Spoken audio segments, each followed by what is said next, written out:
Père, du Fils et du Saint-Esprit. Amen. Mes frères et sœurs, nous célébrons aujourd'hui la fête de Notre-Dame, Mère du Bon Conseil. C'est comme cela qu'est vénérée cette ravissante image médiévale que vous avez devant vos yeux.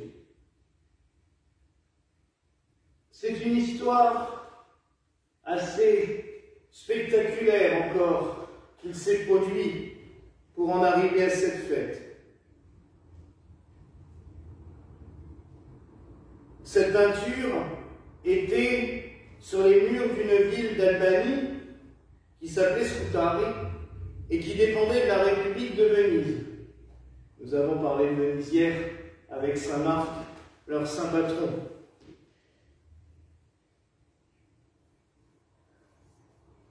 Le territoire où se trouve Scutari, l'Albanie, vous voyez à peu près où ça se situe, était à la limite de l'Empire ottoman, et donc sous les feux permanents des attaques ottomanes qui essayaient d'étendre leur empire. La ville a cédé le 25 janvier 1479, elle a cédé et été envahie par les Ottomans. Il existait depuis le VIe siècle dans cette ville une église dédiée à Notre-Dame, et elle a été rasée totalement en 1467 durant un raid ottoman. La légende veut que le 25 avril 1467, justement, à Genezzano, qui est une petite ville de la province de Rome, sur le mur de l'église en construction, et on n'arrivait pas à la terminer parce que les fonds n'arrivaient pas, on sait ce que c'est quand on cherche des sous, les fonds n'arrivaient pas, c'était compliqué, personne ne savait comment faire, et un matin, ils arrivent et ils voient un morceau de mur avec la fresque que nous avons devant nos yeux, suspendue, comme par miracle, sur le mur de la nouvelle église. C'est par la suite des marchands qui faisaient les traversées d'Adriatique qui reconnaîtront la Vierge qui était vénérée à Scutari, qui se retrouve tout d'un coup à Genezzano. Ainsi, on a attribué le transport de ce morceau de fresque aux saints anges. Est-ce eux ou est-ce un marchand qui a sauvé la fresque dans les ruines et qui l'a ramenée là-bas et qui l'a déposée nuit pour rester à nous? Ça, nous ne le saurons jamais. Mais en tous les cas, cette image est arrivée là, et comme l'église devait se nommer Notre-Dame du Bon Conseil, on a appelé cette icône de pierre la Mère du Bon Conseil. À part l'extrême tendresse qui ressort, on le voit, il y a une très belle tendresse, surtout dans les yeux de Marie qui regarde son enfant. Le fait de vénérer la Vierge Marie sous le titre de Dame du Bon Conseil, de Mère du Bon Conseil, moi, me touche particulièrement. Parce que je vois bien déjà Marie, comme une mère, conseiller son fils dans son enfance, dans son adolescence. Plus tard, elle est appelée à nous conseiller nous aussi. D'ailleurs, n'est-ce pas ce qu'elle fait à Cana, en Galilée, lors du mariage, quand elle va voir les serviteurs et qu'elle leur dit « Faites tout ce qu'il vous dira », parlant de son fils. N'est-ce pas le plus beau des conseils que la Vierge Marie peut nous donner? Elle conseille aussi son fils, puisque son fils ne veut pas du tout faire de miracle à ce moment-là, il lui dit « Mon temps n'est pas venu, mon heure n'est pas venue ». Et elle utilise un moyen de conseiller qui n'est pas flagrant. Elle aurait pu très bien lui dire « Si, c'est le moment, vas-y ». Non. Elle va utiliser un moyen détourné pour lui faire comprendre qu'il faut le faire. Et j'aime beaucoup cela parce que c'est un peu sournois quand même ce qu'elle a fait. C'est sympathique, mais elle a été un petit peu sournoise avec son fils. Elle va voir les serviteurs en disant « Allez le voir et faites ce qu'il vous dira ». Donc en gros, il n'aura pas le choix. De toute façon, quand vous serez devant lui, il ne pourra plus dire non. Un peu un coup de pied aux fesses, hein, discrètement. Hein. Vas-y, tu dois te faire connaître. C'est l'heure, il est temps, il faut y aller. Mais c'était un bon conseil, puisqu'à partir de ce moment-là, le Christ a démarré sa vie publique. Marie est une bonne conseillère. D'ailleurs, j'ai regardé cet après-midi l'histoire, et quand on voit le nombre de papes, le nombre de saints qui sont allés prier devant ce tableau, devant cette image, pour demander à Marie de les guider, de les soutenir, de les aider, on se rend bien compte qu'elle est une aide précieuse. Et j'aime beaucoup aussi le fait que cette... Alors vous avez bien compris que si l'apparition de ce tableau sur le mur de l'église c'était un 25 avril à Genezzano, on ne pouvait pas les célébrer le 25 avril puisque c'était la fête de Saint-Marc et l'érogation majeure. Donc, on l'a décalé au lendemain, le 26 avril, pour cela. Mais c'est bien aussi parce que nous sommes dans la même semaine où nous allons célébrer Saint Louis-Marie Grignon de Montfort. Logiquement, c'est vendredi. Nous ferons la messe demain soir en son honneur. Et Saint Louis-Marie Grignon de Montfort, c'est celui qui a écrit ce magnifique texte, le traité de la vraie dévotion à la Sainte Vierge. Où dedans, il nous l'a décrit totalement comme la médiatrice de la sagesse divine. C'est elle qui nous transmet la sagesse de Dieu. C'est elle qui nous apprend à aller vers cette sagesse. D'ailleurs, le livre qui parle le mieux de Marie dans le futur, c'est le livre de la sagesse. Tous les textes liturgiques, à part les évangiles bien entendu, tous les textes liturgiques que l'on prend pour célébrer la Vierge Marie sont issus du livre de la sagesse. Parce que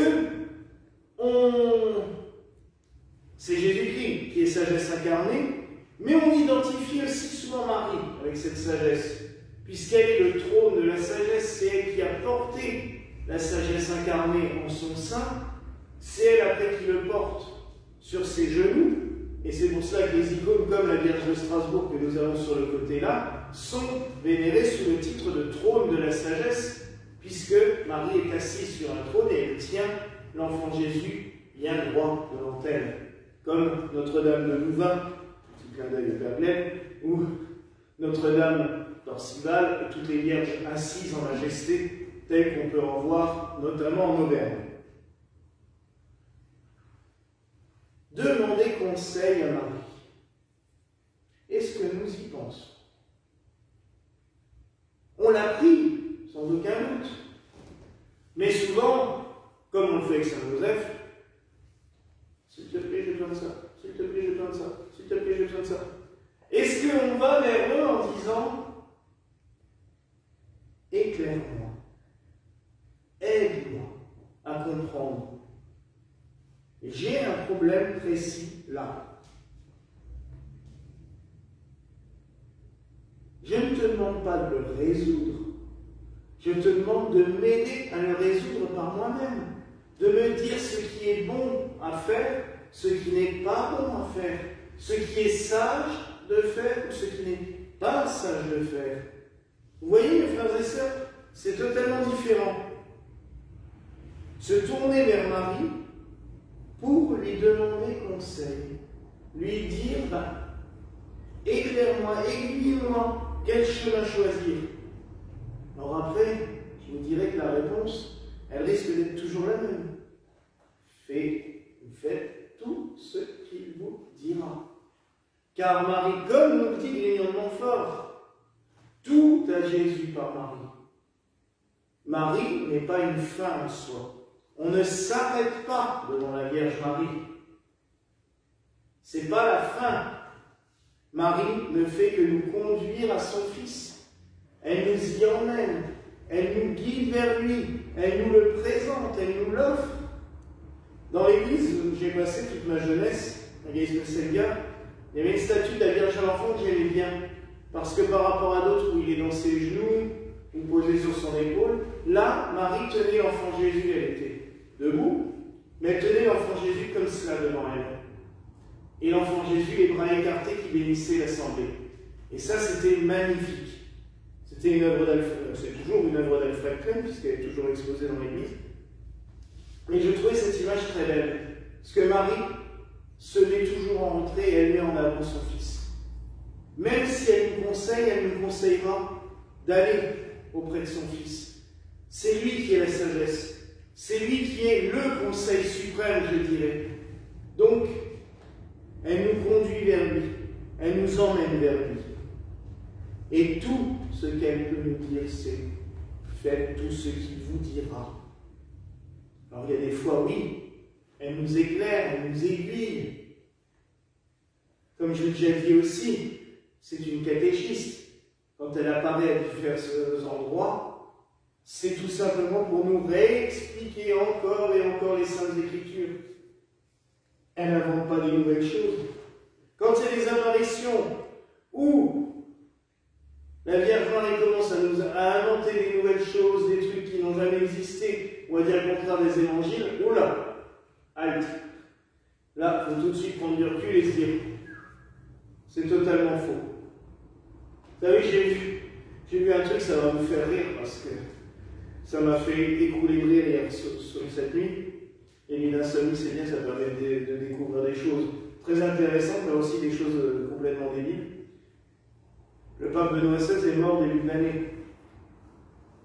Il y a une apparition, soi-disant, depuis le jour de sa mort au Brésil, qui explique à une dame,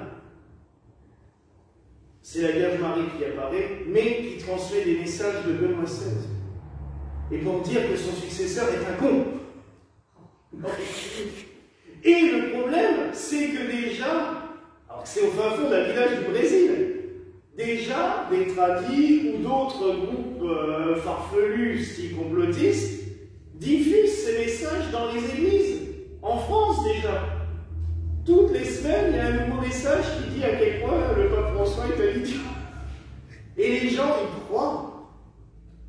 Mais entre nous, ne voyez pas que la Vierge Marie a autre chose à faire que de s'amuser à aller critiquer. Quand il y a quelque chose qui ne va pas, ils le font savoir.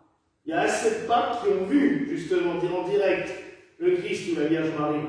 Jean-Paul II, on sait qu'il avait une relation très particulière avec la Vierge Marie et qu'elle l'a aiguillé plus d'une fois directement. Mais là, si elle avait quelque chose à dire à François, je ne pense pas qu'elle passerait par une dame au fin fond d'un village du Brésil. Non, mais pour vous dire à quel point il faut faire très attention. La Vierge Marie, quand elle apparaît, elle ne fait que nous conduire vers le Christ. Elle nous réexplique les évangiles.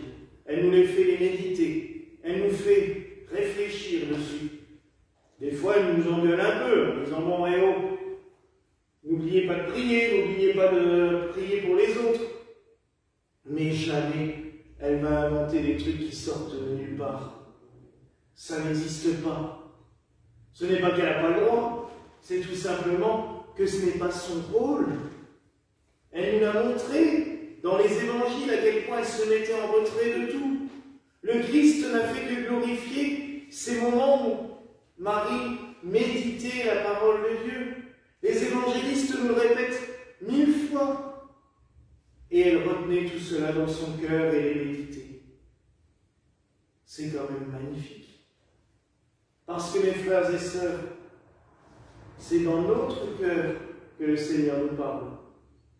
Et Marie, elle ne fait que nous conduire justement à retourner un petit peu au fond de nous-mêmes, à nous intérioriser, à écouter la parole de Dieu dans nos cœurs, comme elle l'a fait. Et c'est pour ça que le cœur de Marie est si beau et si pur, parce qu'elle y a médité la parole, elle a gardé le Seigneur au fond d'elle en permanence. Elle ne s'est jamais laissée corrompre par n'importe quoi, par des histoires abracadabrantes. Elle s'est laissée guider. Et c'est assez étonnant. La mère s'est laissée guider par son fils. Elle a guidé son Fils sur les chemins de l'humanité, mais elle s'est laissée guider sur les chemins du ciel par son Fils. C'est exceptionnel. C'est tellement beau. Alors mes frères et sœurs, laissons-nous guider par Marie pour qu'elle nous conduise vers le Seigneur. Et, en ce jour tout particulièrement, écoutons ses conseils. Voilà la grâce que je nous souhaite au nom du Père, du Fils et du Saint-Esprit. Amen.